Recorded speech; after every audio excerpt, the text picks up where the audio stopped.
ጤና ይስጥልን። ይህ ጣዕም ዜና ነው። በዕለቱ የተሰሙ አበይት ሀገራዊና ዓለም አቀፋዊ ዜናዎችን እናቀርባለን። ቻናላችንን ላይክ፣ ሼር እና ሰብስክራይብ ያደርጉ ዘንድ እየጋበዝን የዕለቱ ዋና ዋና ነጥቦች በማስቀደም እንጀምራለን።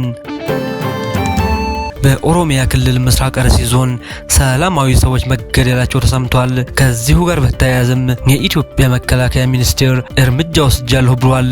እንመለስበታለን። የትግራይ ጊዜያዊ አስተዳደር ተፈናቃዮችን በተናጠል ከፕሪቶሪያ ስምምነት ውጭ መመለስን በተመለከተ ማስጠንቀቂያ ሰጠ። የአሰብ ወደብንና አፋርን በተመለከተ አዲስ ጥናት ወጥቷል። ጉዳዩን በዝርዝር እንመለስበታለን። ህወሓት በቀጣይ ወር ውጊያ ሊከፍት እንደሚችል ተሰምቷል። የኤርትራው ማስታወቂያ ሚኒስቴር በትላንቱ የጠቅላይ ሚኒስትር አብይ የፓርላማ ንግግር ዙሪያ ምላሽ ሰጥተዋል። መረጃውን በስፋት እናደርሳችኋለን። ሁለቱ የቻይናና የአሜሪካ የዓለማችን ጉምቱ ፕሬዝዳንቶች እንደሚገናኙ ተነግሯል። ሩሲያ አዲስ በዓለም ላይ የሌለ መሳሪያ ልትታጠቅ ነው።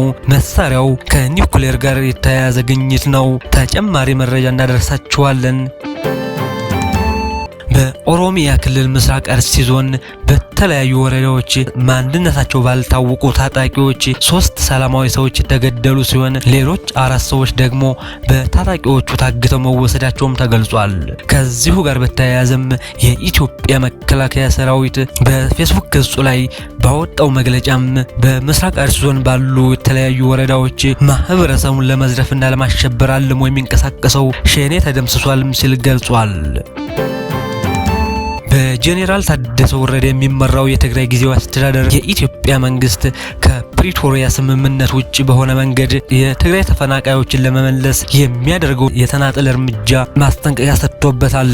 የትግራይ ኮሚኒኬሽን ቢሮ ባወጣው መግለጫም የትግራይ ክልል ተፈናቃዮችን መመለስና የትግራይ ክልል አስተዳደራዊ ግዛትን መመለስ በፕሪቶሪያ ስምምነት መሰረት ነው ሲልም ተናግሯል። ቢሮ በተጨማሪም ከ3 ዓመታት በፊት የተፈረመውን የፕሪቶሪያ ስምምነት ያዘገየው የፌዴራል መንግስት ነው በማለትም ፌዴራል መንግስቱን ተጠያቂ አድርጓል።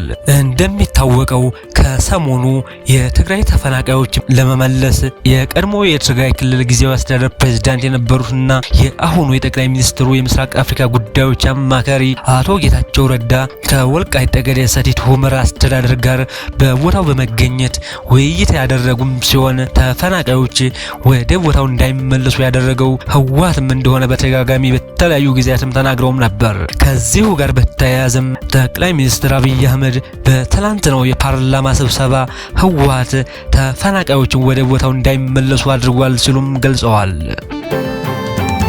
የአሰብ ወደብንና አፋርን በተመለከተ አዲስ ጥናትም ወጥቷል። የኢትዮጵያ የወደብ ጥያቄና የቀይ ባህር የጸጥታ ጉዳይ ዘላቂ መፍትሄ ሊያገኝ የሚችለውም ለዘመናት ሲደርስ የነበረውን የአፋር ህዝብ የፖለቲካና የኢኮኖሚ በደል በመፍታት ብቻ መሆኑንም አንድ አዲስ ጥናትም አመልክቷል። የሆርን ሪቪው ትንታኔ እንደሚያሳየውም ታሪካዊ መኖሪያቸው በኢትዮጵያ በኤርትራና በጅቡቲ የተከፋፈለው የአፋር ህዝብ በተለይም የኤርትራ ከኢትዮጵያ መገንጠል ዋነኛ ሰለባ ነው ብለዋል። ጥናቱ እንደሚከራከሩም እንደ ኢሮፒያን አቆጣጠር በ1993 የተካሄደው የኤርትራ የነጻነት የህዝብ ውሳኔ የአፋርን ህዝብ ያላካተተና መሬታቸውንም በመከፋፈል የኢትዮጵያን ታሪካዊ የወደብ መብት የዘጋም ሂደት ነበር ብለዋል። የኤርትራ መገንጠል ያስከተለውም ውጤት በአፋር ህዝብ ላይ ድርብ ጭቆና አስከትሏልም ብለዋል። ከነዚህም ውስጥ አንደኛ በኢትዮጵያ በኩል ያሉት አፋሮች ታሪካዊ የባህር መውጫቸው የሆነውን የአሰብ ወደብ በማጣታቸው ከባድ የኢኮኖሚ ጉዳት ደርሶባቸዋል። ሁለተኛ በኤርትራ በኩል የቀሩት አፋሮች ደግሞ በአዲሱ የሻዕቢያ መንግስት ጭቆና፣ መፈናቀልና የፖለቲካ መገለል እንደደረሰባቸውና በሺዎች የሚቆጠሩትም ወደ ኢትዮጵያና ጅቡቲ ለመሰደድ እንደተገደዱም ጽሑፉም ያብራራል። ሁለቱም ሀገራት ኢትዮጵያና ኤርትራ የአፋርን ህዝብ በጥርጣሬ ሲመለከቱት ቆይተዋል። በዚህም ምክንያት በቀጠናው ልማትና የፖለቲካ ተሳትፎ ወደ ኋላ እንዲቀር አድርጎታል።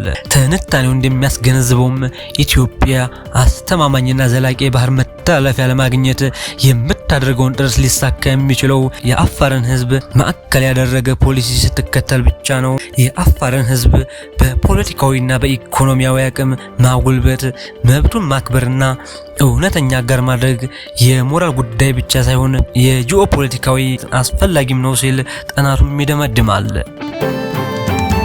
ህወሓት በቀጣዩ ህዳር ወር በወልቃይት በኩል ውጊያ ሊከፍት ይችላል ሲሉ የወልቃይት ከፍተኛ ባለስልጣንም ተናገሩ። አንድ የወልቃይት ከፍተኛ አመራር የህወሓት የጦርነት እቅድን በተመለከተ መረጃንም አሰራጭተዋል።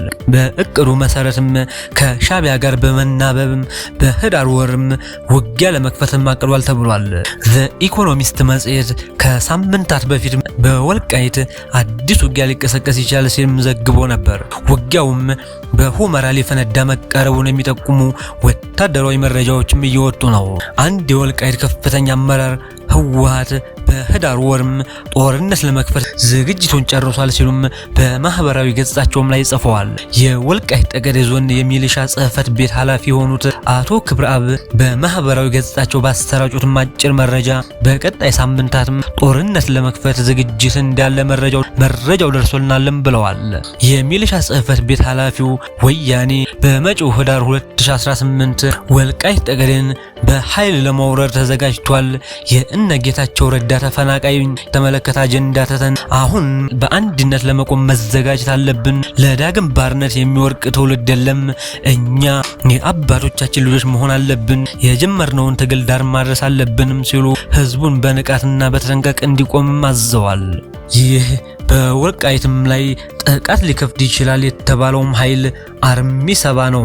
በኮሎኔል ሙዘይን የሚመራው ይህ አርሚ ባለፈው ሳምንታት የኮማንዶ ኃይልም በሸረሪና ማስመረቁን የሚታወቅ ነው። የኤርትራው ማስታወቂያ ሚኒስትር ጠቅላይ ሚኒስትር አብይ አህመድ በፓርላማ ስብሰባ ላይ ያደረጉትን ንግግር ተከትሎም በዛሬው ዕለት ምላሽም ሰጥተዋል። ጠቅላይ ሚኒስትሩ በፓርላማው ኢትዮጵያ በየዓመቱ 3 ሚሊዮን ህዝብ ትጨምራለች፣ ይህም ማለት ኢትዮጵያ በየዓመቱ አንድ ኤርትራን ትጨምራለች ማለታቸውን ተከትሎም የኤርትራው የማስታወቂያ ሚኒስትር አቶ የማነ ገብረ መስቀል ኢትዮጵያ አሰብን ለመውሰድ በድርድር ካልተሳካ በወታደራዊ ኃይል ለመውሰድ ወደ ኋላ እንደማትል ያመለክታልም ብለዋል። ሚኒስትሩ ግን ይህም ማስጠንቀቂያ በኢትዮጵያ ባለስልጣናት ለመጀመሪያ ጊዜ የተሰጠ መስሏቸው ይሆን ወይ? እንደሚታወቀው በተደጋጋሚ ለብዙ ጊዜያት ያክል የተለያዩ የኢትዮጵያ ባለስልጣናት በሰላማዊ መንገድ እንደራደር ካልሆነም ከባድ መዘዝ ያመጣል ሲሉ መግለጻቸውም የሚታወቅ ነው። ሁለቱ የዓለማችን ሀያላን ሀገራት መሪዎች የሆኑት የቻይናው ፕሬዝዳንት ከአሜሪካው ፕሬዝዳንት ጋር እንደሚገናኙም የቻይና የውጭ ጉዳይ ሚኒስትርም አስታውቋል። ሺጂንፒንግ እና ትራምፕ ስብሰባቸውንም በደቡብ ኮሪያዋ የወደብ ከተማ ቡሳን እንደሚካሄድ ሚኒስትሩን በመግለጫውም ገልጿል። ፕሬዝዳንቶቹም በቻይና አሜሪካ ግንኙነትና በሁለቱ ወገኖችም የጋራ ጉዳዮች ዙሪያ ሀሳብ ይለዋወጣሉም ተብሏል። ትራምፕም ከእስያ ፓሲፊክ የኢኮኖሚ ትብብር ጉባኤ በፊት ከጥቅምት 19 እስከ 20 ድረስ የሚካሄዱ ዝግጅቶችን ለመታደምም ደቡብ ኮሪያን በመጎብኘት ላይ ይገኛሉ። የአሜሪካ ፕሬዝዳንት ከሺ ጂንፒንግ ጋር ከተገናኙ በኋላ ከቻይና ጋር ስምምነት እንደሚጠብቁም ቀደም ሲል ተናግረው ነበር። ከቅርብ ጊዜያት ወዲህ ውጥረት የነገሰበት የሁለቱ ሀገራት ኢኮኖሚያዊ ግንኙነትም በዋሽንግተንና ቤጂንግ የንግድ ጦርነትም ተብሎም የሚገለጽም ነበር። ሺ ጂንፒንግ እና ትራምፕ ለመጨረሻ ጊዜ የተገናኙት በአሜሪካው ፕሬዝዳንት ዶናልድ ትራምፕ የመጀመሪያ የስልጣን ዘመንም በ2019 ነበር። ሩሲያ አዲስ በዓለም አቀፍ ደረጃ ማንም ሀገር ያልታጠቀውን መሳሪያ ለመታጠቅ በሙከራ ላይ መሆኗን ማስታውቃለች።